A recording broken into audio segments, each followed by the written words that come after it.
Балалық шақтан аябай қиялданат элем Советтик армиянын катарына барганды. Себеби 6-класстарда балдар мен аябай мазактайт эле, сен армияга барбайсың деп.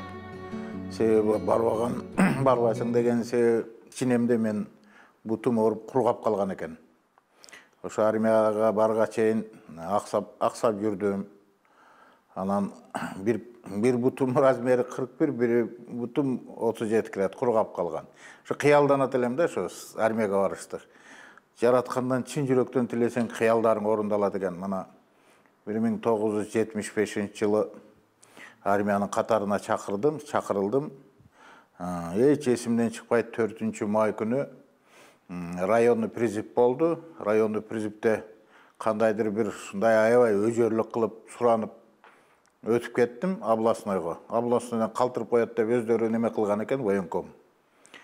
Анан ошентип 12-майга 1975-12 областнойго берди. Не кылышын билбейм. Себеби акса басам, анан бир айласын табам деп ар нерсени ойлонуп, анан бир апамдын барып аптечка немесинен алып бутум ороп аябай бир 5-6 немен ороп тургандан кийин йод менен сыйпап, ошо 11 күнү түнүшүн кылдым. 12 күнү Ошко барып, Оштон анан комиссиядан өтүп атып, как раз врачтар текшерип калып, бир бутум аябай неме да. Анан эмне акса басасың, не болду эле, анан жыгылып ушундай бутум оорутуп алдым, ушунан мына андай ишип турат десем, жакшы байкабай калды. Ошо өтүп кеттим. Ошо армияга барасың, уже мен армиядан как раз 22-майга отправка берди. Аябай сүйүндүм. Ошол күнү келип чыдай албай, даже мындай толкунданып ыйлаганга чейин бардым. 78-жылы Оштогу текстилдик комбинатка кирдим. Ал жерде иштедим, аябай жакшы результат неме кылдым, канча наградаларды алдым. Анан Ден текстилчикте июнь айында мага уже 81-жылы жеңил автомашина менен сыйландым. Победитель соцсеренова 81, 82, 83, 84 деп ударный комиссия так бир кыйла немелерди алдым. Акыры жеңил машина менен үй менен камсыз болдум. Мен Токон Жээнбеков деген сельсоветтин председателі болдум. Бир айылга стадион салайын деп ниет кылып жүрөм десем, азыр стадион салган мүмкүн эмес.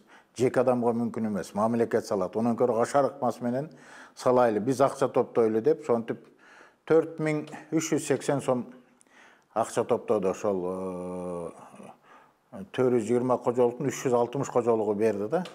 Анан атам берди, жагы баягыда патриот адамдар, аксакалдар пенсияларын которду. Каган 27800 акчаны жанымдан кылып анан айылга стадион салдым. Бул стадион аябай дүңгүрөп кетти. Советтер Союзу боюнча советский спорт, комсомольский правда, кыскасы Советтер Союзунун баары жогуна таркалды. Биздин өзүбүздүн газеталар Ленин жол, Советтик Кыргызстан кала берсе, Октябрь туусуга да чыктым. Ошонун негизинде анан мага ошол мезгилде райком биринчи секретары Жалал Асанов деген болгон. Токтокан жолуюна деп шундай эмгек кылды, эч неме кылбаганда анан дагы бир машина, кийинки машинаны анда сыйлыкка беришти. 6 миллион 980 миңге 120 орунду мектеп бүттү. А мектептин сметасы 17 миллион болчу.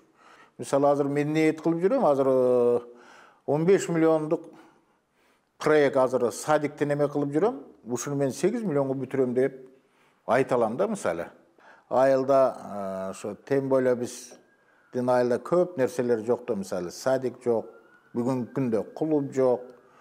Анан бир жакшы бир жер бар эле, инем айтып жүрөт эле, ушул жерге бир эс ала турган неме кылбайлыбы деп. Анан ойлоп карап айланып көрсөм аябай жакшы жер экен. Ошол жерде анан 27-март күнү баштадык. Баштаганда эле көпүрөдөн баштадык. Арт жакка өткөн көпүрөдөн баштадык. Кыскасы 3 айын иште бир сонун бир эс алуу борбору болду. Мына боз үйлөр тигилип, сөрүлөр коюлду, 130 орунду. Неменин узундугу 50 метр бассейнден, туурасы 20 метр. Бул как олимпийский стандартка да жооп берет. Өтө таза. Анан ушуну көп адамдар келип бүгүн көрүп атат. Даже бизге күбө болуп жогорку кеңештен 3 депутатыбыз барды. Алар да аябай ыраазычылыгын айтты. Былтыр мектеп жасаңыз, быйыл муну салыпсыз. Наградаларыңыз барбы деди. Мен айттым, Айкөл Советтер Союзда сыйлайт эле азыр эми. Билбейм, даже шунча эмгек кылып кече ошол мектеп курганда ардактуу атабыл деген наам берди. Анан мен Советтер Союз мезгилде иштеп жүргөн бир мындай немеге кызыккан эмес экенмин. Ровно 60 жашымда алмегем дедим беле. Мына ошол буйруган экен, чын жүрөгүңдөн тилесең Алла Таала тилегиң берет экен. Ровно 60 жашымда бак тиктим, караболга, өзүм үлүшүмө тиктим. 320 атып алма. Азыр мына уже 7 алып атат, мурда жылы алды. Атамдын осуяты, анан атамдын жакшы жанында жүргөн достору, мисалы Бикташ деп аябай чоң, алдагы элге кызмат кылган, аябай күчтүү молло болгон, акырында молло. Анан эң бир касиеттүү бир адам Асыранкулу Бөрү деген Айыштан болгон. Бул Айыштан менен мен ушу балалык чагымда бул адамды аябай, ушул адамдын сөздөрү мага таасир эткен. Ушул адам обкомдун биринчи секретары болуп жүрүп, үйү даже үй жок экен да мындан келди. Ошол таза жүргөн айсаңыз. Таза жүргөн, таза иштеген адам экен. Ошол осуятына балдарым таза болгула деп, ушу атам менен Айыштамдын ошондой жакшы адамдардын таасири неме болду, же ошолор менин баягы немеси колдоду. Айыштам обкомдун биринчи секретары болуп иштеген. Ушу үйүнө да барганбыз, биз жаш малыбызды барат элек. Ушунун ак, таза элге кызмат кылганы мага аябай таасир этти. Бул адамдын көз өткөн мээлде 1984-жылы 5-март күнү ушул адам кайтыш болду. Сөөктү ошо кароол айлык алып келип коюш керек экен. Ата бабалар өткөн сол жерде. Ошонун керези бар экен, мени ошол жака коесуңар деп. Анан биз бардык. Барып кийин ушунчалык жогорку деңгээлде баягы элге кызмат кылган экен. Кыргызстан боюнча жалаң чоң адамдар, чоң кызматтагылар келди. Ошол сөөктү алып келерди, биз алдын келдик. Келип анан үйүнү карасам ушунчалык таң калдым. Ушу обкомдун биринчи секретары ушундай үй ушул деп. 2 комнат, астыда пол да жок экен. Жөн эле мындай шыбап туруп, таар салып коюптур. Айбаны үстү камыштан. Ушунчалык мага таасир этти, обкомдун биринчи секретарынын үйү ушундай болсо деп. Анан келген элди көрүп, ал адамдын урматыга канча түнү менен машиналар шагал төгүп неме кылганы мага аябай каттуу таасир этти. Ушундай адам болуш керек экен, ушундай кызмат кылыш керек экен деген мага ушундай ойлор калды. Түнү менен элдер үйлөрүн айылда, үйлөрүнүн жолдорун тазалап, элдер келет экен ушундай деп. Тиги мазарга 29-02 автобаза түнү менен, өзгөн автобазасы түнү менен шагыл төгүп, жол жасашып, ушинтип даярданышты. Оштогу кыздар орто мектебинен келиптир. Ар 4 метрге гүл кармап, ошо жайыга чейин, мазарга чейин гүл кармап тизилип, окуучулар тизилип турду. Тиги совхоздун директору, райкомдор колуна кызыл повязка байлап, жол катары ошо узатып турду. Ушундай мага таасир этти ушул адамдын узатуу немеси. Ошол маалда бизде даже Ошто гүл өспөйт экен, ошо мезгилде мен ойлоп көрсөм. Анан ошо обкомдун 3-секретары Санабар Вахапова деген эже гүл алып келгиле.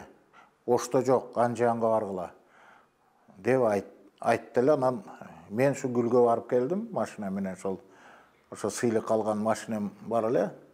Ошону менен Анжан шаарына бардык, адресин айтты, барсак даярдап койгон экен гүлдү. Парниктер ошондо биринчи ушу гүлдү көргөм, парниктер өсүп кыштын мезгили, мерте жазда. Ошол жерден гүл алып келдим. Ошол гүлдү коюшту, ошо гүл менен узатты да ушул адамды.